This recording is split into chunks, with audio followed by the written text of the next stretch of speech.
These children are part of a special summer program at Holy Trinity in Chicago.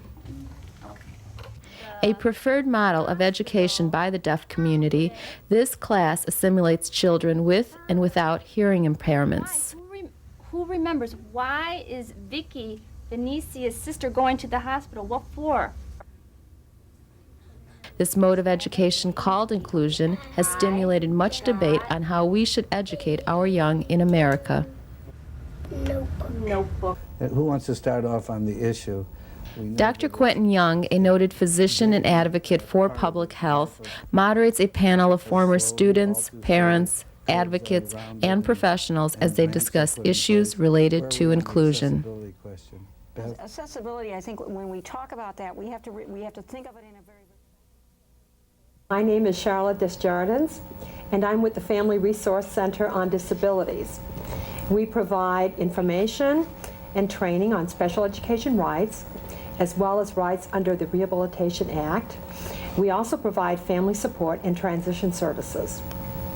My name is Matt Cohen. I'm an attorney with the law firm of Monahan & Cohen here in Chicago. We represent children and families in disputes with the public schools surrounding special education issues.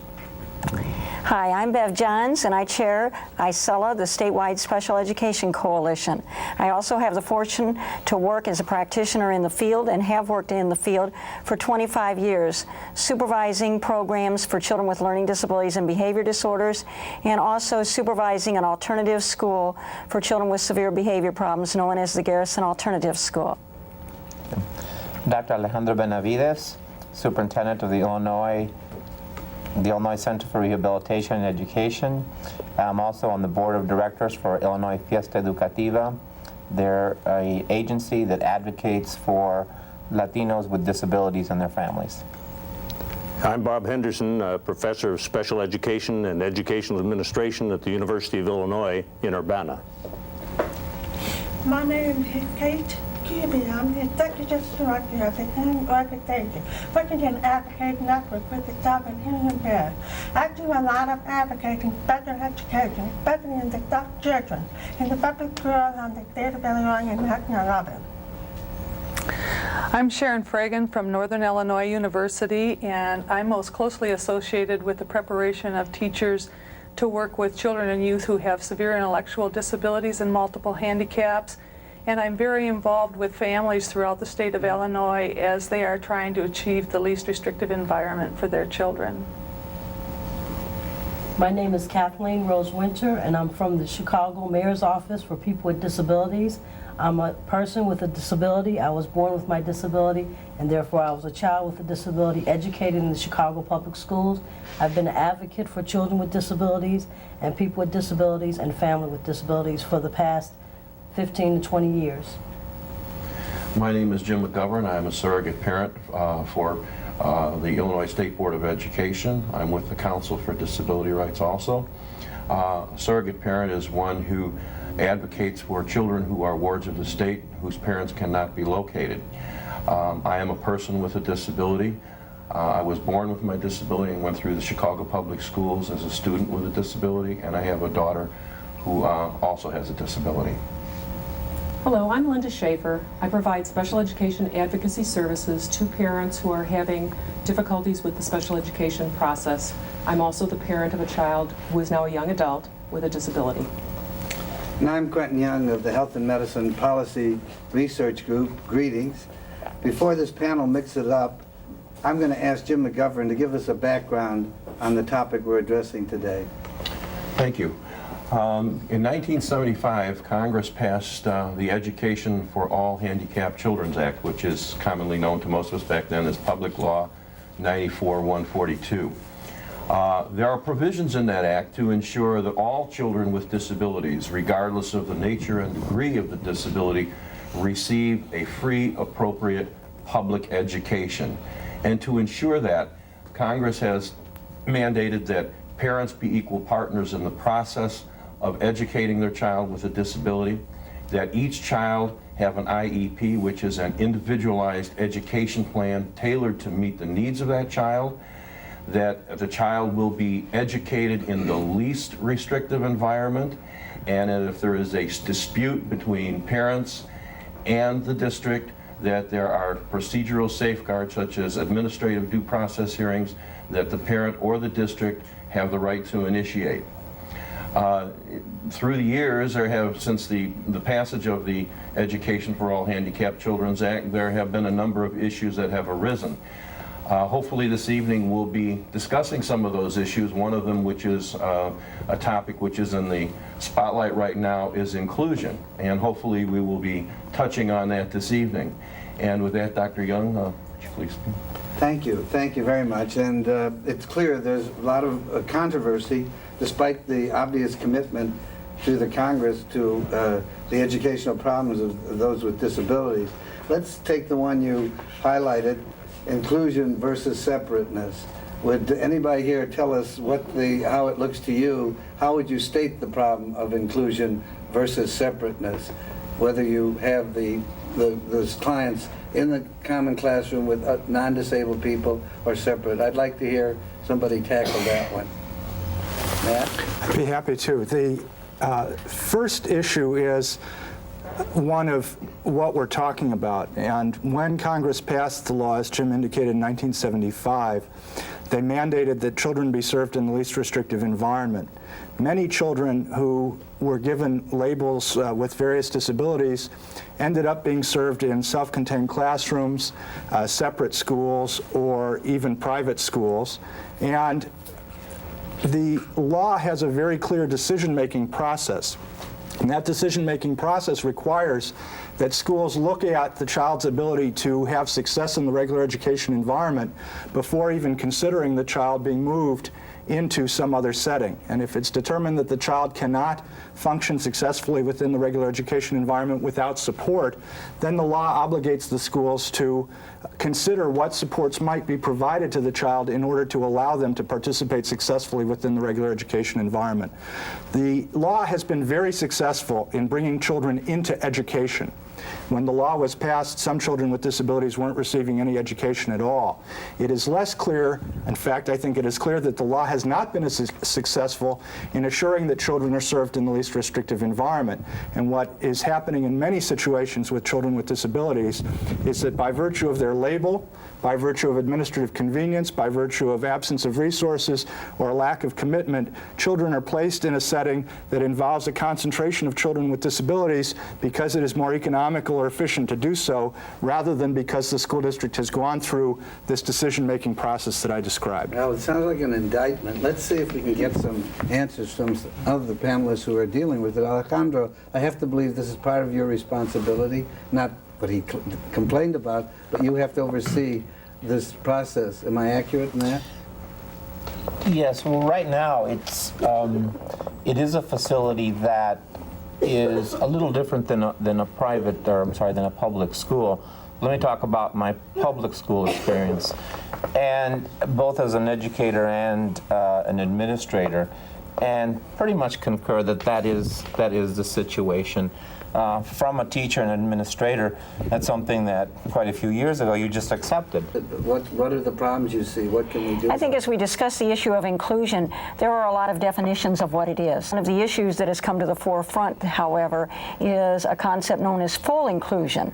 And that is where a philosophy where all children are in the regular classroom. And perhaps that has sparked some of the debate because there are those of us who really believe that what one needs to focus on, the individual needs of each child.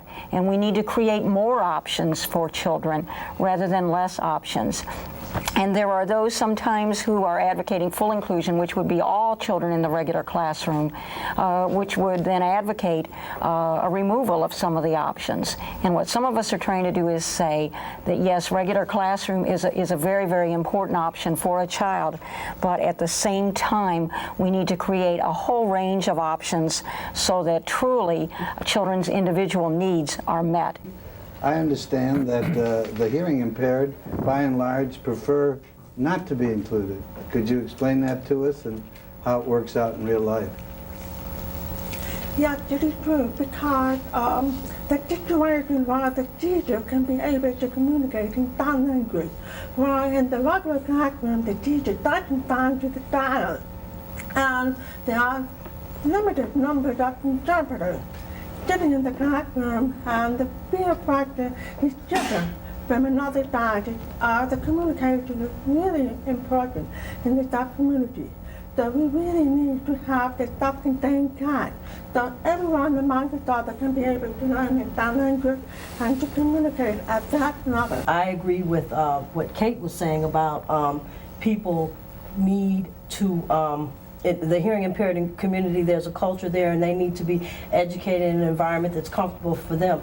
But why not hire hearing impaired teachers? Why can't hearing impaired teachers teach hearing students and hearing impaired students or hard of hearing students? I think we need to look at this as an issue of our culture, of our society. Schools reflect our society. If we're discussing whether or not a child should be excluded, because that's what we're talking about too, because of some difference or some perceived difference in them, we have to discuss why, we have to understand why we're discussing that. Do you agree with that, or?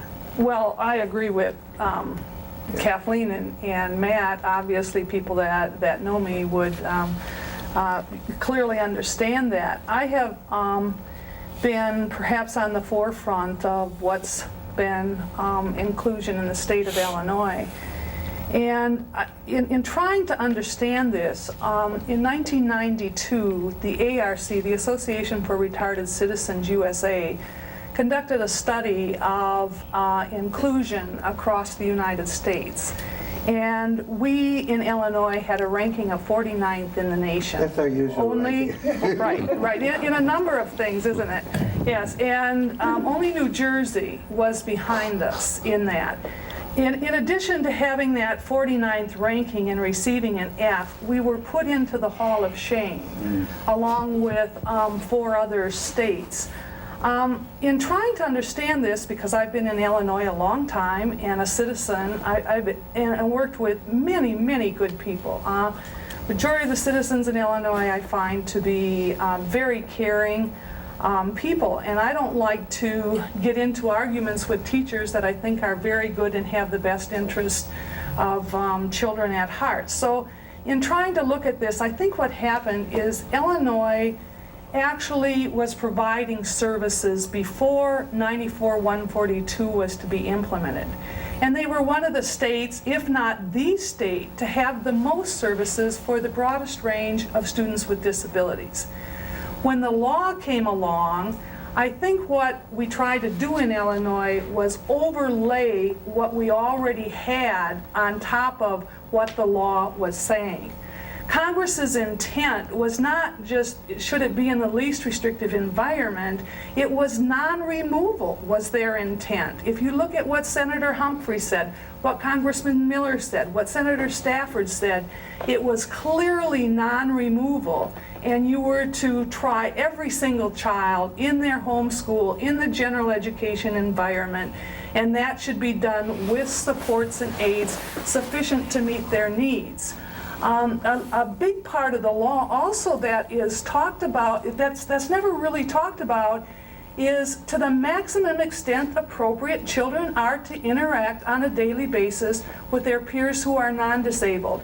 And even children in institutions are to have that opportunity. And when you rank 49th in the nation and we wholesale segregate children based on a label, based on a funding formula, based on teacher certification, we can take also, it's systemic segregation. I always point to the National Longitudinal Study, which is our only long-term data. And if I can just quote from that study, because I think it has major implications for us. It quotes, regular education classrooms were an environment of failure for many students with disabilities. Students had poorer grades in regular education than in special education classes.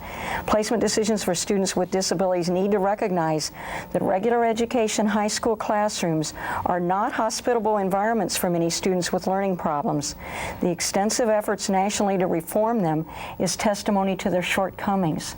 So what we have to do, if in fact we are going to assure that regular classroom is a successful environment for children, and we all want any environment a child to be in is to be a successful one, then we need to make sure that the services are available there. What we want to avoid is that wholesale dumping of children, which I now see happening in the state of Illinois under the name of inclusion. And I don't believe that was ever the intent, and we're losing sight of the individual needs of children, and we're losing sight of placing them where they can be successful. You stirred up a lot of comment. We'll start with you. My experience over the last few years has been that these children are being put in situations where the classroom teacher hasn't had enough preparation, the mainstream children haven't had enough preparation, there have been no in-services, there have been no support services provided in terms of social work services for mainstream kids, and certainly not for the special ed population that's being placed in these environments. And by the same token, I've seen individual school districts and private settings where inclusion has been a wonderful thing, where these kinds of in-service opportunities are provided, where there is a team approach to working with handicapped kids and regular education kids to make sure that they are involved in the life of the school. I want to ask Professor Henderson if he has thoughts on this particular question. It's a serious problem, and I think one of our problems is that, as we mentioned earlier, that when you mention the word inclusion or integration, everybody has a different definition. We feel that in the discussion, but go ahead. For instance, what you were describing earlier was physical inclusion. They're physically in the same area as non-disabled kids. We can have social inclusion. We can have them physically in rooms with lunchroom, things like that. But academic inclusion is an altogether other different ball of wax. And we have to go back to the basic problem, and that is that the law and good educational practice demands that the service, whether it's in a regular classroom or in a private school, be appropriate to the child's needs, which are not determined by category, but which are determined by an individualized program. And until we reach that stage, integration will never be successful. Charlotte. Well, I think that's a very good point that was just made. And this is the point that we all need to keep in mind. It's really that special education services to any child with a disability, must be done on an individualized basis. And the law requires that an individualized education plan, also known as the IEP, be written for every single child, wherever the appropriate program is, whether it's in a regular class, whether it's in a special education class, or whether it's a combination with full support. This is what is needed for every single child with a disability. But let's remember the I in the IEP, and that is the basis of the law, is that decisions must be made on an individualized basis, and parents have to be part of that decision by law. They have to be full partners. First, I believe, Bev, that was the SRI study that you were citing. That study also cited that where high school students were successful, i.e. got passing grades at the high school level, and they had a vocational classes or instruction in natural community vocational environments, 5 years out, they were the most successful youngsters coming out of education. Now that's important, isn't it? Yes, that's very important. That's very important. It depends upon the appropriateness of the program for that individual. And the supports and aids. And I think that I have said that. Another thing that we have to look at is the starting point. We haven't been doing so well. One of the reasons this is such an issue is because of the deplorable statistics of our graduates out of special education programs. Yeah. They have not been doing. They're isolated in adulthood. Do you have those numbers? Well, the National Association of State Boards of Education, I mean, 80%, Kathleen might be better at giving this, but 80% of people with disabilities post-school are underemployed or unemployed. I can give you local studies of kids with severe intellectual disabilities and multiple handicaps or young adults, and the outcomes are absolutely deplorable. Studies show that kids with disabilities that are cognitively disabled or have multiple disabilities that are educated alongside non-disabled kids fare better than their segregated peers, and that the kids that are non-disabled do better too, academically. I think that the whole point is we're sitting around here and talking so clinically about a subject that really affects the world. In 20 years, 50% of the population is going to have some type of disability. The issue of inclusion shouldn't even be an issue now, but it's not going to be an issue then because we're not going to be a minority anymore. We're making a broad sweeping statement about 85 or 67% of people with disabilities being unemployed. I think a lot of that has to do not so much with the capabilities of some students that when they come out of school. If that was the case, we wouldn't have needed the Americans with Disabilities Act to prohibit discrimination on the basis of disability. The other issue that we're not looking at inclusion here, yeah, we're 49th in the state of Illinois, okay, I mean in the country. My question is, how well is the State Board of Ed monitoring to determine whether districts are placing students in the least restrictive environment? What makes you think that they're going to monitor any more that they're getting support services in the regular classroom as opposed to what they're doing now? Maybe if they get off their duffs, look what they did in Chicago. The State Board of Ed, until the Office for Civil Rights stepped in, the Chicago City school system was in non-compliance with least restrictive environment. The other issue is we got to talk about physical access. What about students with physical disabilities who use wheelchairs? Is the Attorney General going to step forward and enforce the Environmental Barriers Act? So there's a lot of other issues other than the fact of just saying that segregation is bad. Teacher expectation is another issue we need to look at. I want to turn to those in just a minute. Alejandro, you had a last word. Yeah. I suspect that special education pretty much evolved similar to the way bilingual education, and that is that schools found themselves in a situation where they were either unwilling or unable to adapt and modify. Finally, enough pressure, that's how it came, they didn't do it on their own, it took outside pressure, and the basic solution, it seems to me, is you separate them and you deal with it easier. I suspect that's how it happened. You know, we're hearing, I think there's a big gap between what we hear, say, and the actual reality. You know, we tried very, very hard in the Chicago Public Schools, at least central office, to do inclusion, and only to be very frustrated because at the individual level, you know, physically there may have been, but all of a sudden we found out that to make the kid use the freight elevator, not included in shop. And as you look around, even in my facility that we're making very much of an effort, I often find that what we're actually doing is probably more advanced, and I can't get the communication board technology, I can't get tech prep, I can't get state-of-the-art. So when they ask me that, you know, is the regular classroom the most appropriate place, I'd like to say yes. However, when you actually go into those classrooms, it is not.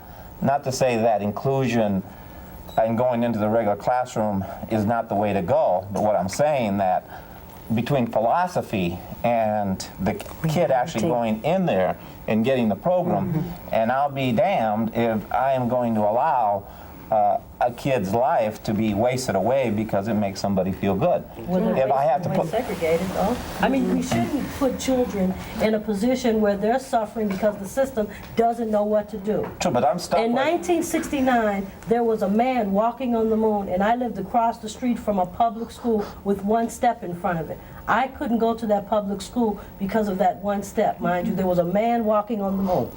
Things like that are happening to this day. And as far as we cite statistics and all that, but inclusion works for the non-disabled people too.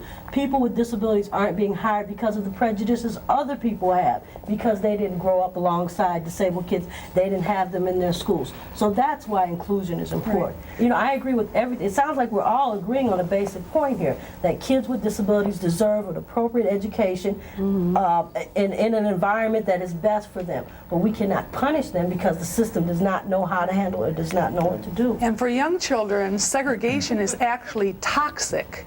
Yes. It's toxic to their growth and development. And we have research to say that. That's a very powerful statement. We have some people in the audience that want to get in almost as much as you currently want to. So go for it. Joe, can you introduce a guest? I'll let Mike Irvin introduce himself. My name is Mike Irvin. I'm with, various different groups. ADAPT is the main one. I went to Chicago Public Schools, and I'm really bothered by the victim blaming I'm hearing going on this stage. If I did not go into every environment where, as a person and as a child, that I felt unwelcome, I would not go anywhere. What you're saying is if people are too bigoted, too narrow-minded to do what it takes to include kids with disabilities, then maybe the kid doesn't belong there. And I just can't believe I'm hearing that being said. I went to segregated environments all my life until college.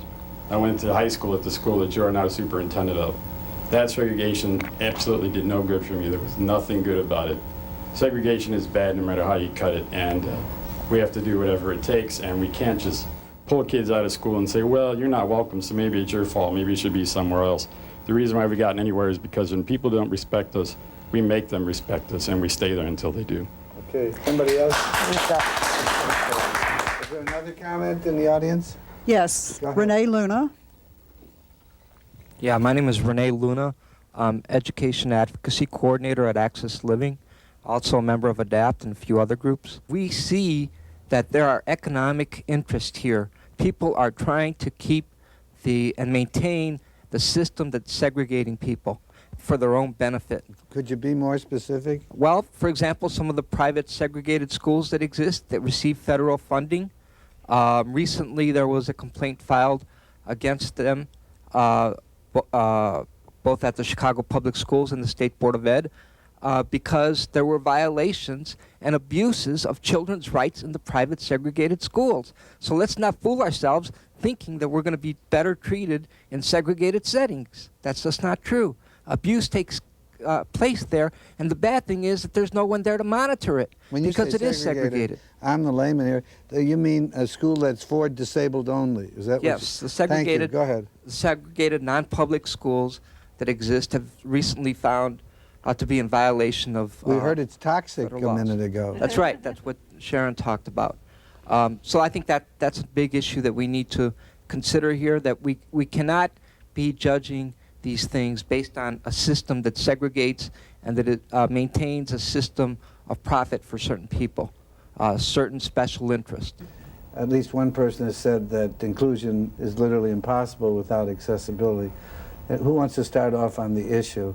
We know that it's daily a part of a life of everybody, as slowly, all too slowly, curbs are rounded and ramps are put in place. Where are we on the accessibility question? Beth? Accessibility, I think when we talk about that, we have to think of it in a very, very broad sense, because we have to remember, for instance, that children in the public schools, 50% of those children have what's known as an invisible disability. They have a learning disability. We also have children who have behavior problems. So while we're talking about accessibility, we're not just talking physical accessibility, but we're also talking about all of those accommodations that need to be made for those children who have those, quote, invisible disabilities. We're also talking about the population of individuals who are deaf, so therefore we're talking about interpreters, those who have visual impairments. So when we talk accessibility, I think we have to be very, very broad in our scope of accessibility. Okay. The law is very broad. Yeah. I mean, the Americans with Disabilities Act is very specific about issues of accessibility for all types of disabilities. But how are we doing? It's good to hear the definitions. You want to know how we're doing from a personal perspective? Maybe you have a thought on I think in terms of how we're doing is fair. Fair. I mean, certainly for some handicapped categories, for some disabilities, in some buildings, certain ones are being provided services that allow accessibility in order for the child to benefit. And in that very same building, another type of disability might not be served as well, if at all. And so I think it's very spotty. And here again, we go back to, we have to think in terms of quality. What is the quality of the experience for the child? And again, I'm not advocating segregation of children. I'm saying that every time we take a look at a program for a child, the accessibility of a program for a child, we have to take a look at what is the quality of this child's experience going to be. And if that multidisciplinary staffing conference decision is not truly focusing on this one child, but it's merely a meaningless exercise in filling out papers, then we are not going to end up with a quality experience for the child. Quality is really linked to the teachers who are going to be teaching those children. And a lot of times, the teachers really do not know how to teach children with a spectrum of disabilities. Teachers who don't know sign language, as was pointed out, who don't know how to teach children with hearing impairments, teachers who don't know how to teach children that have visual impairments, and also teachers who don't know how to make accommodations. So obviously we really need to know how to teach our teachers to teach those children. And we have had legislation that has been introduced for that in the state legislature.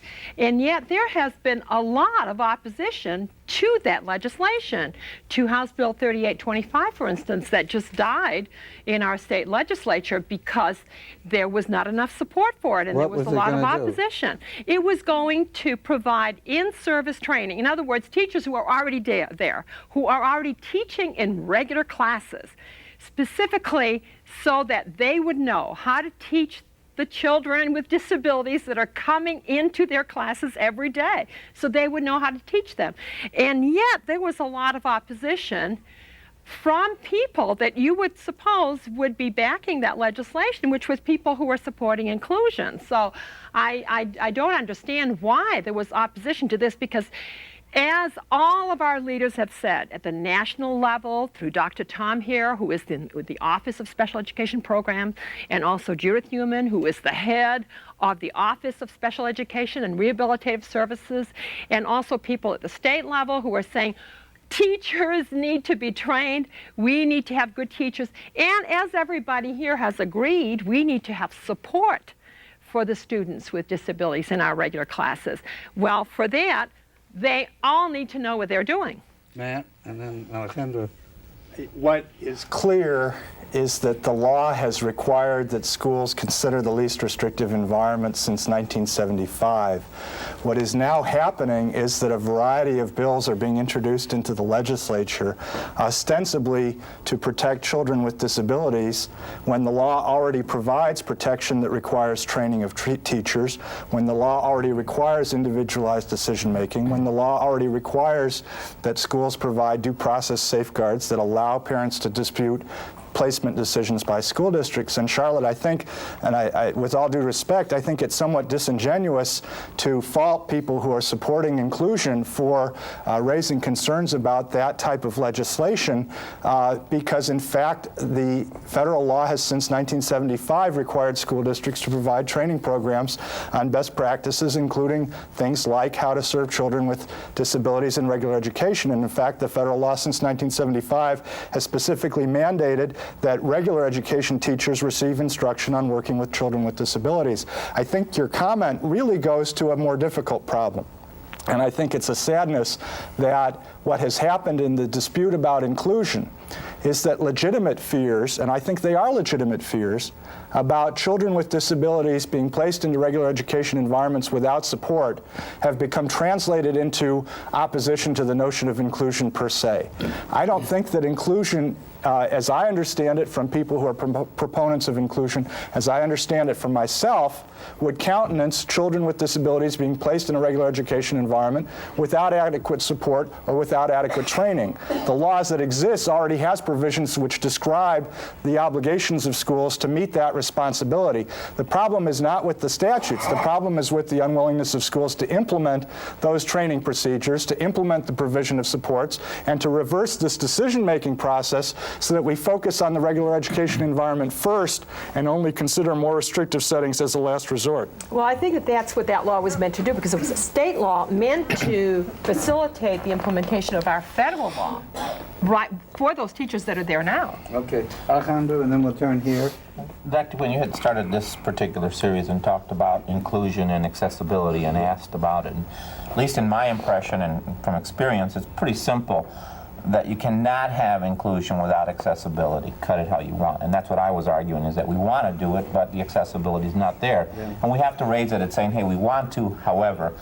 And also, along with that line, I think it from a legal perspective, it's, you know, separate but equal is not right.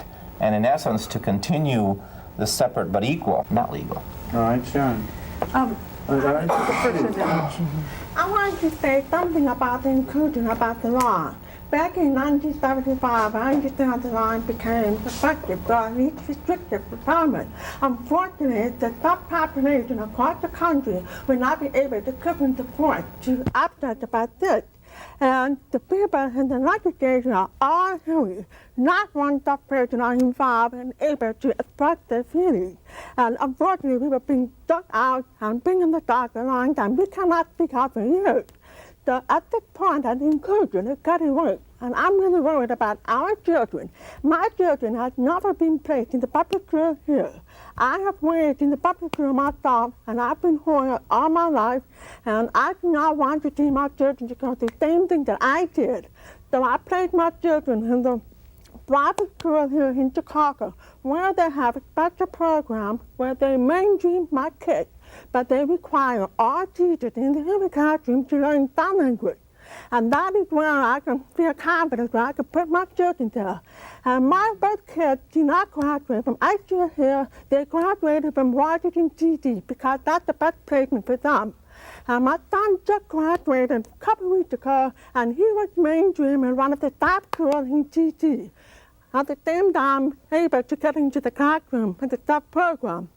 He was able to socialize himself with other people and yet perform with the group of hearing people. He has the choice. He can pick what he wants, but you should give the children the same choice. They're not given the choice because the hearing people, the legislators, and all the hearing people in the world say, oh, the child is better for the child. I'm telling you it's wrong. I'm very sorry to say this, but I'm a country inclusion. Not every child is fit in the program. Thank you. I believe she raises a good point that we have got to always in the decision-making process respect the rights and the viewpoint of the parent, and respect the rights and the viewpoint also of the individual with the disability. And we need to do that when we're making the decision. And because she feels that way, I think that we need to work together to assure that her children do receive those services, and that's what the whole process should be like, that we should be doing those decisions together. I'm going to take a comment from the floor. We have Senator Arthur Berman, who's associated with much of the legislation in this area. I wonder if you have some comments for us, Senator. Well, thank you, Doctor.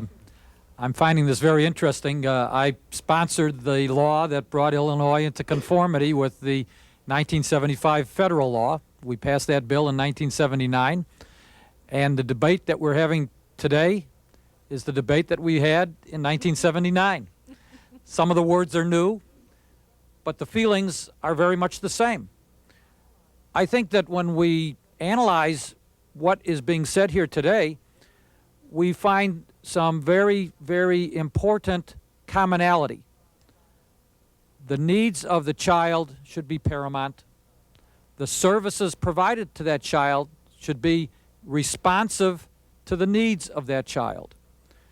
I have argued, whether it be in special education or whether it be in general education, the best investment of any tax dollar is in a quality education, so that you don't have a child who becomes a teenager and then an adult and who needs money because of prisons or money because of gangs, or money because of continued public aid because of disabilities that prevents that child from becoming a good wage earner and taxpayer, the best investment is a quality education. We have to make sure that our public officials understand the cost and the investment part of what we're doing. That's the only way you're going to be able to translate all of this debate into actual accomplishments on behalf of children. Thank you. Sharon. Senator Berman, I have to respond. I totally agree with you. I was a school board member for 8 years in DeKalb, Illinois. We were on your state watch list with a $5.4 million deficit at the time that I was on that school board. And yet we were one of the school districts in the entire country that was most inclusive of all children with disabilities. And we did that at a cost to the school district. We lost because of the way Illinois funds special education, the way it has attached its teacher certification programs to classroom size. We lost all the years that we have been doing this and are continuing to lose over $200 a year because we are including children with disabilities more than 50% of the time in general education. And that goes to the deep structures. So some of the things have nothing to do with, have everything to do with how the structure of our Illinois system is in how we attach certification to money to classroom size.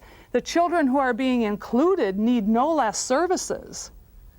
But we have, with that kind of a deficit in our district, we have chosen to meet the letter of the law and to work with families individually to get those supports and aids.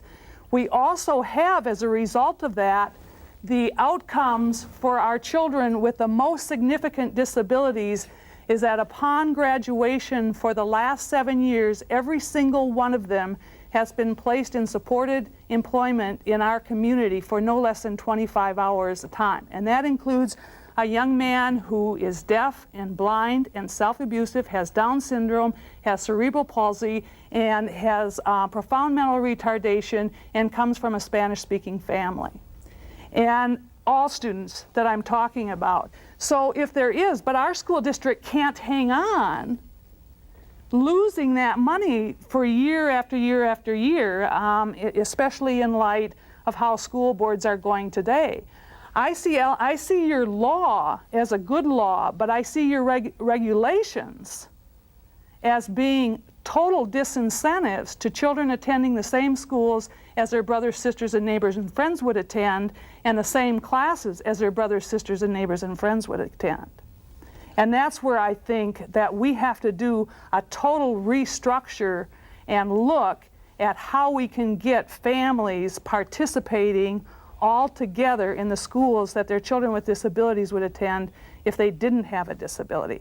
That's what I see as the challenge for us in Illinois.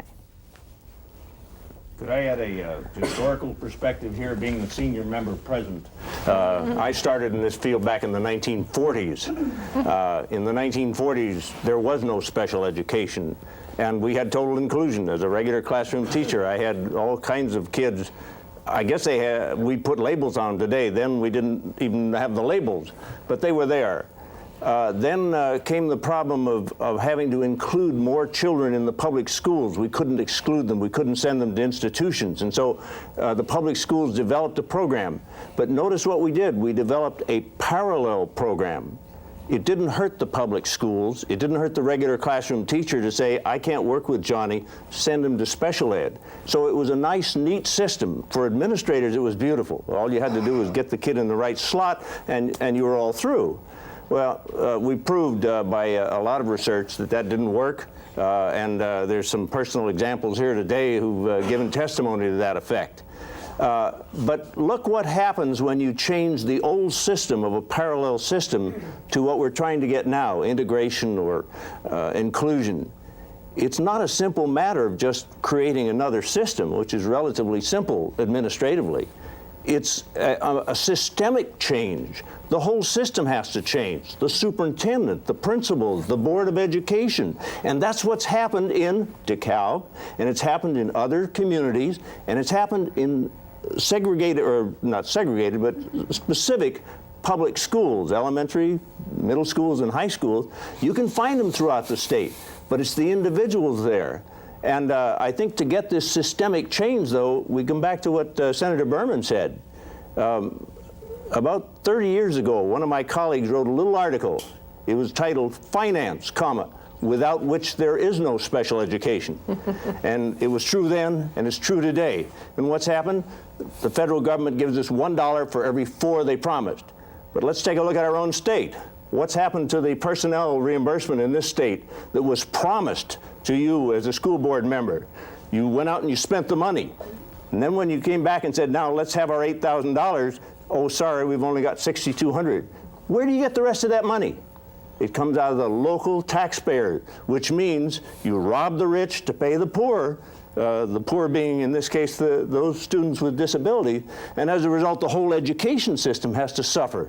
And it's wrong. And we've got to develop a sufficient financial base that has equity to it and sufficient funds to do the job right. Well, Professor, let me just add, and a lot of people wouldn't be upset if, in fact, you were robbing the rich to take care of the poor, but you're not. Well, you find yourself either denying the resources to the disabled who need it, or you're taking it from the non-disabled child, the regular education child, and taking money that they are entitled to and putting it elsewhere. We shouldn't be in that kind of a competitive resource. We should have enough funds from a great state like Illinois that has the resources available.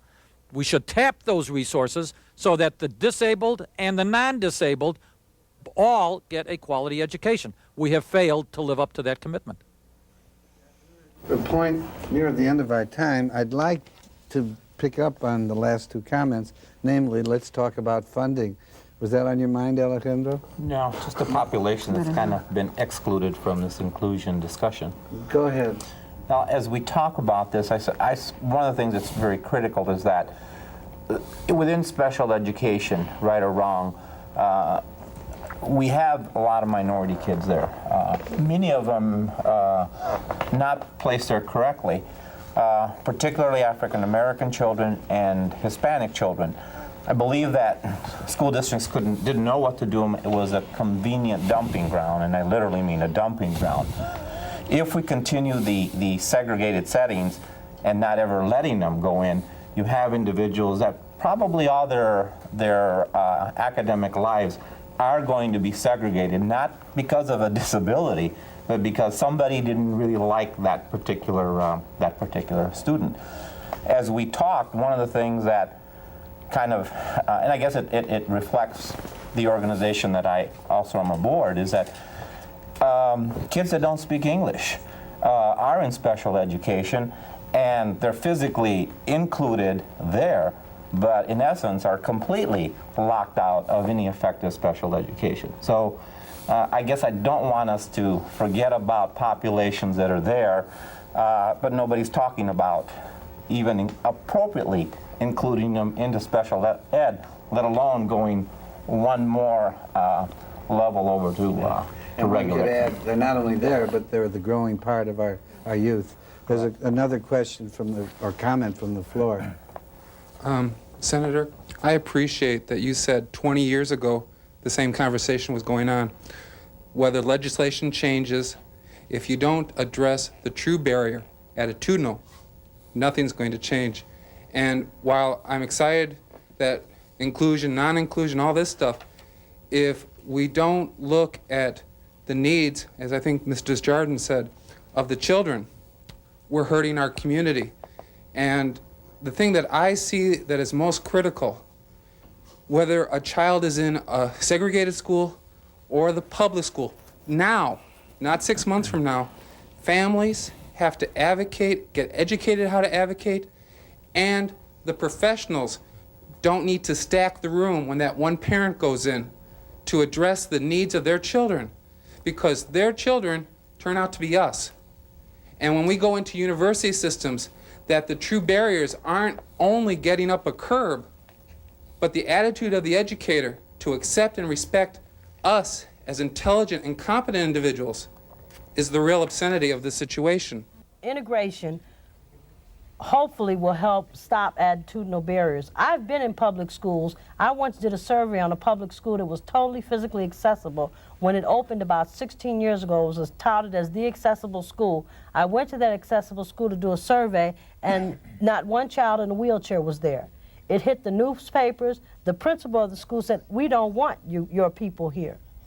And this was 2 years ago.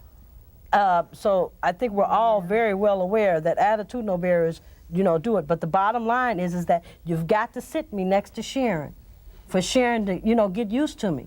She doesn't have to love me. I don't care. I do, though. She doesn't have to. But she better respect me, and she better let me live in this world because it's my world too. Can we have a comment, ma'am? Yes. My name is Debbie Escoto, and I'm a bilingual training information specialist with Family Resource Center and Disabilities. But some of my concerns here also are on those of a parent. To know that this conversation took place 20 years ago, I find very frightening. I would like to see some very strong outcomes of all the panel, and maybe, as the previous commentator mentioned, parents, family members, and people with disabilities need to have more involvement on various state-level committees and even at national level. I hear a lot of calls in the office that we receive with the same concerns, and as Charlotte mentioned, the basis for inclusion and mainstreaming should be done on an individualized basis, and that applies to all aspects of the child's education, and that is the key word in it, is individualized, and we need to remember that when we review cases, whether at the MDC and IEP levels, and I just want to make that real short, brief comment about that. Thank you. Thank you. I'd like to say something. Certainly, but let me tell the whole panel, and thank you now, and I'll thank you again. We have very few minutes left. This is your last shot. Make it good, but brief. When we began to not take a look at individual needs of children and say, well, this can be done in this situation and that, first of all, again, the parent has to be the prime advocate for the child. We need to take a look specifically at the needs of that child. We have approximately a 12 to 16% illiteracy rate among blind individuals who cannot read Braille. That's horrendous, because we fail to say, we don't have the teachers in the regular classrooms to teach Braille. Then we're going to have a teacher also learn to sign language. I think there has to be a point, yes, where educationally there are going to be pull-out services, and there are going to be times, and just to pull that child out for that specific reason, and then mainstream them back as quickly as possible. Thank you. Please, Alejandro again.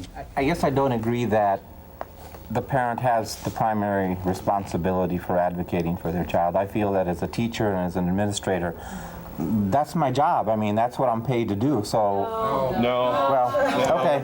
No. What I said, this is what I said, this is what I believe, this is what I should do, that I should advocate. I'm not going to wait for mother, father to come. Secondly, there are many parents that they'd like to advocate, but they don't speak English, they don't have any accessibility. So if we just strictly leave it to parents, there are some parents that are effectively locked out of the system, and but we have to help the parents to advocate. That is really the job of all of us here. Us, advocates, teachers, educators, administrators. It's really to help the parents to effectively advocate. We do it. I don't see any reason why educators and administrators can't do it. Now here's somebody who's a parent right now who can tell you some of it about that. Okay, please, ma'am. I'm Granada Cartwright, and I also work for the Family Resource Center. I'm also the parent of a child that has severe developmental disabilities. He is mentally disabled, he is physically disabled, and he has severe, significant health impairment. My concern is I think inclusion as a policy is absolutely wonderful. But the reality is that if the dollars are not there to meet the needs that he has, I do not want him in Chicago Public Schools. I don't want him placed in a situation where if there is not a nurse available, she's around the corner, down 3 steps, up 3 flights, he might be dead by the time she gets there. That's a significant concern for me, as for other parents. I agree with you. As a professional, as the teacher, as the administrator, your job is truly to advocate for the child. That does not, however, oversee my responsibilities as the parent. I think what has happened is there's been a systemic thing that's in place that when parents go in, as the gentleman said earlier, the deck is stacked against the parents. Minority parents in particular are afraid of systems. They don't trust systems. They walk in, they see predominantly white, Caucasian people, men, women, it does not matter. They're there, they're afraid. Unless they are able to articulate what their needs are, they shut down. They are not told. They're not given the opportunity to participate in any real way, and I think that's unfair. I think the hiring practices, I think they need to have parents to come in and actually tell them what they need to know to deal with our kids. My son was educated at home for 2 years because he was too ill to go to a school. So we're going to move him from a home situation into this community school with his sister and brother? That's absolutely ridiculous. That's absolutely ridiculous. And no amount of money would make that okay for him. We have, I'm afraid, come to the end of our time, and everybody wants to speak. Turns out I get the last word. And I can invite every kind of criticism of my attempt to summarize this very, very rich and often contentious discussion. Well, we spent the bulk of our time on inclusion, so it looks like that's the center of gravity in this particular debate. We noted at the outset we're following important laws nationally in 1975, and in 1979 our state joined the rest of the nation in a sense, and it became congruent, but we learned there's a lot of deficits. The prevailing mood about inclusion was to be for it. The wonderful phrase in my mind that segregation is a toxic environment says it all. Nonetheless, the complicated nature of this is reflected by segments of the disabled community, notably people with hearing disability, feeling that culturally and otherwise it's probably important for them to have the option to be with others with disability. And yet the further answer was, what if we taught the teachers to speak in sign language so that they could regain the larger classroom? A lot of points were made about what inclusion is. And I didn't capture them all, but the ones that I did get down, more than one person said, movingly, that attitude is crucial. Attitude at all parties, the person with disability, the parent, the advocate, other advocates for the person, the people who are employed to do the work, the teachers in particular. Any one of these falling down can block the whole process.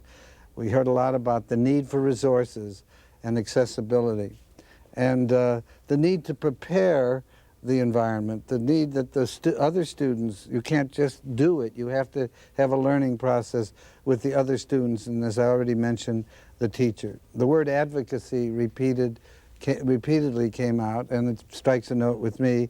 I'm absolutely certain that that's crucial. If people are struggling on their own behalf, that's the best environment for change. We didn't get into the other topics as much as we might have because of the huge predominance of inclusion as the issue. But we talked about funding a little bit, and it's clear there's not enough, and there's some double dealing, that both the feds and the states are not giving what they promise. The rhetoric is good, the money is not. Illinois came out 49th again, and that's a very, very common place for us to be. It's particularly tragic, I think, for us to be at that low level for this particular topic. Said by more than one that the needs of the child, the person with disability, is paramount. Not the system, not the funding agency, not the larger society, the person with the problem. And I guess everybody said in one way or another, there's a great deal to do.